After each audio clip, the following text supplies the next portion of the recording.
काय ती रोज तीच भाजी खाऊन कंटाळा आला असेल ना? चला तर मग तुमच्या सर्वांच्या तोंडाची चव वाढवण्यासाठी आज मिक्स व्हेज कुर्मा भाजी बनवूया. पाण्यामध्ये मीठ टाकून आपल्याला या भाज्या शिजवून घ्यायच्या आहेत. तर एका पॅनमध्ये तेल आणि बटर घालून त्याच्यामध्ये मोहरी आणि जिरे घालायचे आहेत.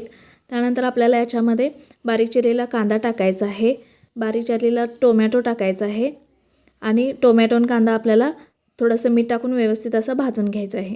आता वेळ आहे ती सुक्या मसाल्यांची, म्हणजेच आता आपल्याला याच्यामध्ये सुके मसाले टाकून घ्यायचे, जसे की हळद, गरम मसाला, धने पावडर, लाल तिखट आणि पाव चमचाभर मीठ. आता हे सुके मसाले आपल्याला एक अर्धा मिनिट भाजून घ्यायचे आहे.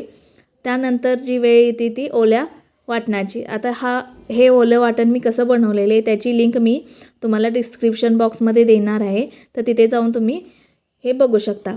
आता आपण ज्या भाज्या शिजवून घेतल्या होत्या त्या भाज्या आपल्याला या मसाल्यामध्ये टाकायच्या आहेत. त्यानंतर 1.5 वाटी आपल्याला याच्यामध्ये गरम पाणी घालायचं आहे.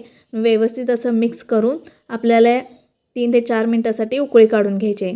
आता मस्तपैकी असा आपल्याला मिक्स व्हेज कुर्मा तयार झालेला आहे. याच्यामध्ये थोडीशी आपल्याला कसुरी मेथी वरून टाकायची आहे आणि 1 चमचा तूप घालायचं आहे.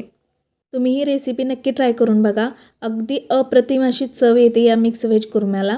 चला तर मग या व्हिडिओला लवकरात लवकर लाईक, शेअर आणि सबस्क्राईब करा. लाईक, शेअर, सबस्क्राईब करायला फ्री ऑफ कॉस्ट आहे. थँक्यू.